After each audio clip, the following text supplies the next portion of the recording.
I'm Martin Vander Weyer, and I'm a town councillor for Helmsley, a small market town in North Yorkshire.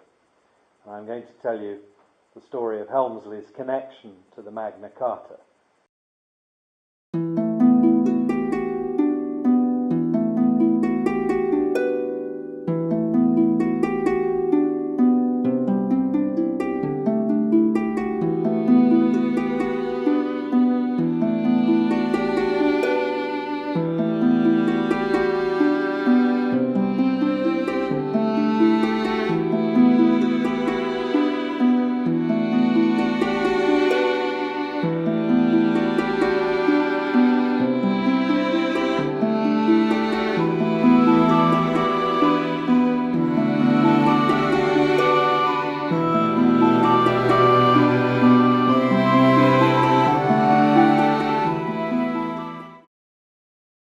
This year, 2015, is the 800th anniversary of the achievement of the Magna Carta at Runnymede, when King John agreed to grant rights to the free men of England that have come down through the centuries and formed the basis of the rule of law not only in England but actually throughout the English-speaking world.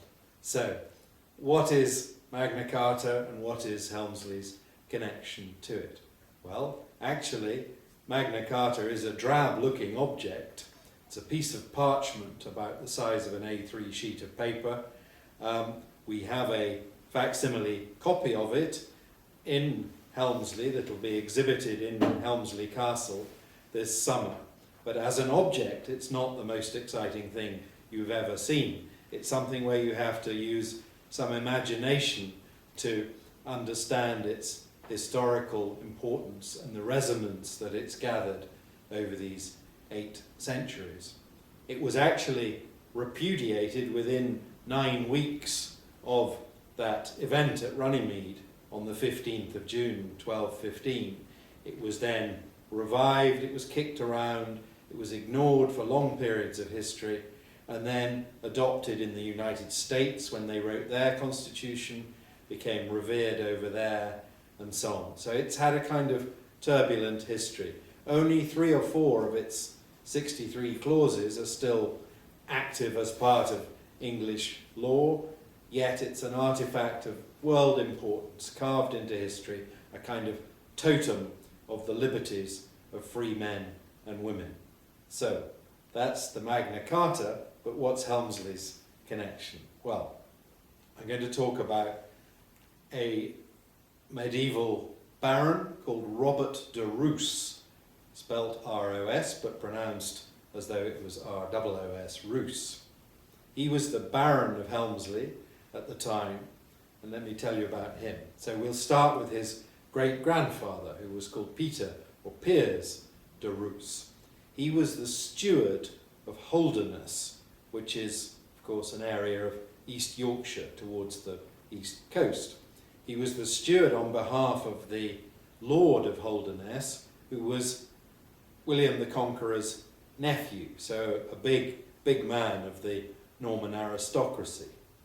And Piers de Roos married a girl called Adelina le Spec. She was the youngest sister of Walter le Spec, who people in and around Helmsley will know the name of because he was the founder of Rievaulx Abbey, and he was the kind of great baron of the north of England of the early Norman era. So Peter and Adelina became the keepers of Helmsley Castle and the estate round about. And Peter had a grandson called Everard. He married another Norman lady called Rose Trusebou from Water in the East Riding, and their son was Robert de Roos, who I'm talking about. So, what do we know about Robert? What do we know of him? What's left of him? There is a tomb effigy of him, which is in the Temple Church in London, and it was described by an 18th century writer as the most elegant of all the tomb figures in the Temple Church. A comely young knight in mail and a flowing mantle with a kind of cowl, his hair neatly curled at the sides, and so on. He had a lion at his feet, and the whole figure measured 6 feet 2 inches. So a tall and handsome knight, we can imagine. We know what his coat of arms looked like. It had 3 symbols on it, which were water bouget, or budgets, or leather bags. And there's a kind of medieval pun that the origin of that is in his mother's surname, Trousseau, which could be a way of saying trois bouts, or trois bougets, 3 budgets. Anyway, we've got the coat of arms, and we know that their first family seat was a little village in Holderness, in East Yorkshire, between Hornsey and Withensea, which is still called Roos today. And we can see there some remains of a castle at Roos. His mother, being from a Norman family, connected him to estates in Normandy. So there's also a castle in the Calvados region of France called Bonneville-sur-Touques, which survives as a partial ruin, but looks very like the kind of castles that the Normans were building in England at the time. Anyway, our Robert de Roos had Helmsley as his baronial seat, or caput in medieval English. And he did 2 great things for Helmsley. The first was that he started rebuilding the castle of Helmsley in stone. Before his time, it was a castle made of earthworks and a kind of timber fortress on a big earthwork base. He rebuilt it in stone, and we can still see some of what he built, though it's not the main structures of the castle today. I'll show you a plan of the castle. Here it is, north and south. What Robert de Roos built around 1200 is a ring of walls and towers, 6 towers, a wall about 4.5 metres tall, with small entrances through it so that his men could actually come out and see off marauders when they attacked, but a pretty formidable stone fortress for the first time. Later in the 13th century, his grandson built some more fortifications, the South Barbican, which is a very fine feature still visible today, and some north fortifications. But if you want to see what Robert de Roos, the Magna Carta baron, built, it's the lower walls that still exist all the way around, rather rougher looking than the later buildings, all the way around the castle. So he was progressive in the sense that he improved the castle considerably, made it a much stronger fortress. But he also did something else very important for Helmsley, which is that he gave Helmsley borough status for the first time. What that meant was that Helmsley became a small town in its own right. Previous to that, the people of Helmsley were effectively serfs. They were feudal servants of the Baron of Helmsley. They were in manorial serfdom all their life. But he granted borough status, which means some of the people of Helmsley became what were then called burgesses. Burghers is another word, and they had a certain amount of freedom. They occupied freehold patches of land, and we still have in Helmsley long, narrow back gardens in parts of the town, which are the burgage plots that they were granted. They didn't actually own them outright, but they paid a money rent to the Baron instead of doing manorial service as serfs. And he also licensed the market for the first time. So the market that still exists every Friday in Helmsley dates back to the era of Robert de Roos and the prosperity of the town, which had been a pretty poor place in earlier days. There were only 30 citizens of Helmsley. In the Domesday Book, much of the land around Helmsley was laid waste by the Normans after the Norman conquest and so on. But it began to become a slightly more prosperous place as a result of Robert de Roos's changes that he brought. So we can think of him as a progressive baron. We don't know whether he was benign or generous to the lower social echelons, as it were, but at least he made progress for Helmsley. There are descriptions of Robert de Roos to be found in accounts of the period. The great historian of Magna Carta, Sir James Holt, in his book about Magna Carta, published 50 years ago, describes Robert de Roos as a vigorous and persistent decisor, that means a dispossessor of other people's lands, whose men attacked the bailiffs of the Sheriff of York with bows and arrows in 1220, when he was fighting to get his own lands back, and put them to flight. He also describes him as a sophisticated and original in his legalistic arguments that he pursued for other of his land claims. So we can picture a clever, tough, energetic, probably pretty ruthless fellow in the way of the Middle Ages, who left his mark on Helmsley in the stone-built castle we still have today, and in the foundation of the town as a borough with free men of the borough. There were connections between de Roos, his family, and other sites around here: Kirkham Abbey, the other side of Malton, Byland Abbey and Rievaulx Abbey, where in fact Peter de Roos was buried, and so on. And there is an English heritage trail connecting those sites this summer. So that's Robert de Roos, but what was his connection to Magna Carta? Was he a big figure in the story? A walk-on part? Well, let's try and follow that aspect of his life. The key fact about him is that he was one of 25 sureties, or guarantors, elected by all the other barons who were rebelling against King John in 1215, to try to ensure that King John stuck by the pledges that he made in Magna Carta.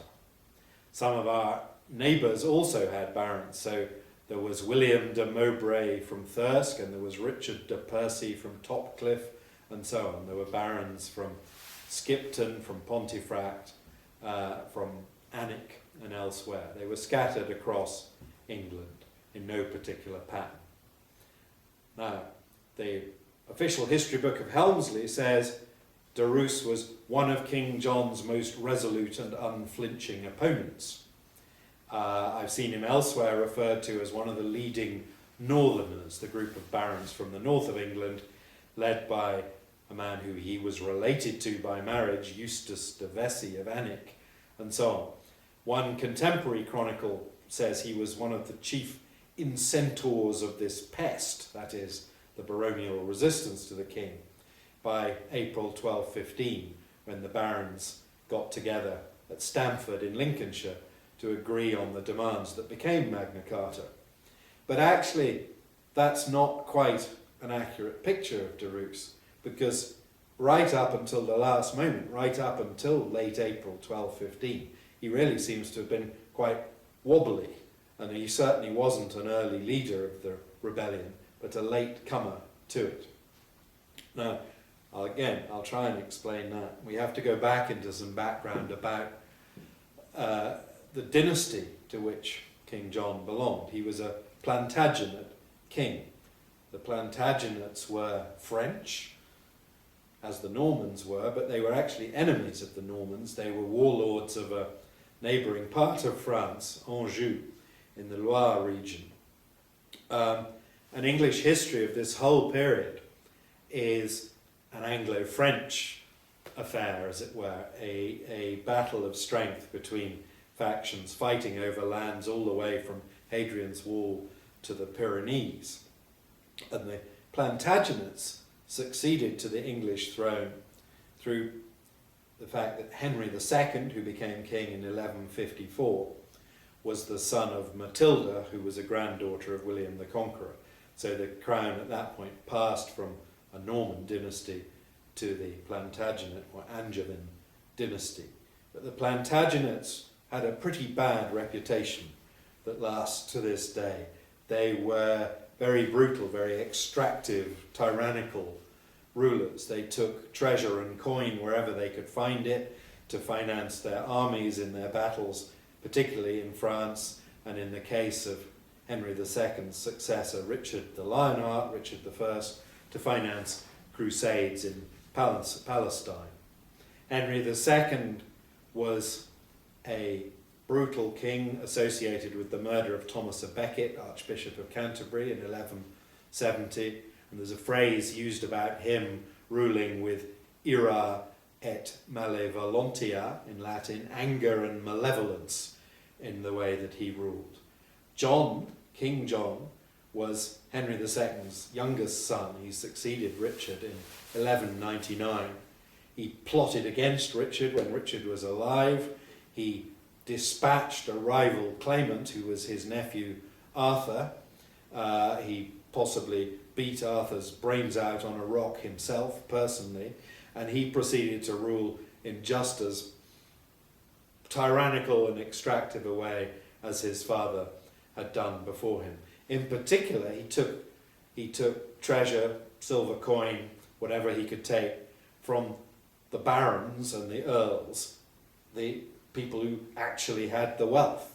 There was no point trying to tax the peasants and the serfs. They had no wealth, so the taxing was done on the barons, and he taxed them on inheritance. When they inherited their estates, he would charge them a tax. When they married, he'd charge them another tax. If they didn't want to do military service, he'd charge them again. If they went to the kind of primitive form of justice, the court system that dated from Edward the Confessor, to settle land disputes, again, that was another cash cow for the royal treasury, and so on. At the same time, he had a reputation as a lustful king who had his way whenever he wished to with the wives and daughters of the barons, and so he was pretty deeply unpopular. Modern historians have said, well, he wasn't all bad, in the sense that he did actually govern pretty effectively. He applied justice with some vigour, even though he extracted money from the system, and the country was certainly a more orderly place than it had been under his some of his predecessors. But he governed largely in his own interests, and I think we can agree with historians that he was a pretty bad king. Here's one Victorian account of him by the Bishop of Oxford, William Stubbs, Victorian writer. He was the very worst of all our kings, a man whom no oaths could bind, no pressure of conscience, no consideration of policy restrained from evil, a faithless son, a treacherous brother, an ungrateful master, to his people a hated tyrant. In the whole view there is no redeeming trait. One chronicler of the time, called Matthew Paris of St Albans, wrote that England reeks with John's filthy deeds. Hell itself is befouled by John. So there you are, nothing much to be said in John's defence. By the decade of Magna Carta, 1210 onwards, he'd been excommunicated by the Pope, falling out over the appointment of bishops. Some of the barons of England were beginning to plot against him. He relied for holding power on French mercenaries, on barons and knights who'd come over from the Loire region with him, who were pretty brutal, who were hated by the Anglo-Norman establishment. He was losing ground against his enemies in France, and his coffers were often nearly empty. For that reason, he resubmitted himself to papal authority in 1213 in order to try and get the Pope to support his campaigns in France. But by 1215, the year of Magna Carta, many of the English barons were resolutely against him, and so were, importantly, the merchants of the city of London, who were sick of being overtaxed by him. So let's try and fit Robert de Roos into that narrative. Robert had succeeded to his father's lands, including the Helmsley estates, in 1191. He naturally paid a big tax called a relief to the king to the King Richard at that time of 1,000 mark. A mark was 13 shillings and fourpence, so 1,000 marks is about £650, which in those days was a small fortune. He got into trouble, Robert de Roos, in 1196. He was in Normandy with Richard I, and he was asked to take charge of a prisoner, an important prisoner, captured by King Richard, called Hugh de Chaumont, and he held him in his castle at Bonneville in France. But Robert de Roos's servant, who was the keeper of the castle, was bribed into letting this man de Chaumont escape. The servant was hanged, and Richard imposed another huge fine on Robert de Roos, this time 1,200 marks, so that's so far 2,200 marks he's been fined, and he takes years and years to pay off his debt. And what I think you see happening over the next few years is that he's permanently in hock, first to Richard, then to John, and he's somewhat loyal, but always in a rather sort of tense relationship. Robert de Roos married a Scottish princess, in effect, a daughter of William the Lion, King of Scotland. And in the early years of John's reign, John used him as a kind of diplomat to go and visit his father-in-law, William the Lion, and set up meetings between the two kings and so on. Robert was obviously quite well in favour for a while. He was given more land. He was given all the lands that Walter le Spec had held in the north of England in Northumberland, including Warwick in Northumberland, where he built another castle. He served in Normandy for John. He did various other services for John and so on. But there are other parts of the story where he's clearly in John's bad books. At one stage, Robert's son is held hostage by the king, probably in an attempt to make him pay over more money. Anyway, largely, Robert stays in favour with the king right up until 1213. He's appointed Sheriff of Cumberland, an important job in the north of England. He's given more lands and manorial rights. He's given a license to sail a ship across the seas laden with wool and bring back wine in exchange and so on. He was a witness to John's surrender of the kingdom to the Pope in 1213, and right up until actually the beginning of April in 1215, he's receiving more favours from the king that suggests he's still on the king's side. The king even intervened with the Bishop of Winchester to make sure that an aunt of Robert de Roos became the Abbess of Barking in Essex, for which the other candidate was a sister of one of the, by then already declared, baronial leaders, a man called Robert Fitzwalter from Essex. So maybe the king was trying to keep buying Robert de Roos's support. Maybe Robert was truly loyal to the king. But suddenly, in April 1215, he effectively changes sides. He joins up with the rebel barons at Stamford. He helps draft the Charter of the Barons, a separate document which still exists, which was in essentially their wish list, what they wanted in the Magna Carta. And he went to Runnymede, and at Runnymede he was one of the 25 barons elected as sureties to compel the observance of the Great Charter that was agreed on that day. So, an interesting point of history is, did the king sign the charter? No, he certainly didn't. He probably couldn't write. The only people who could write in that age were monks and clerks whose job it was to do that. Did he seal the charter at Runnymede?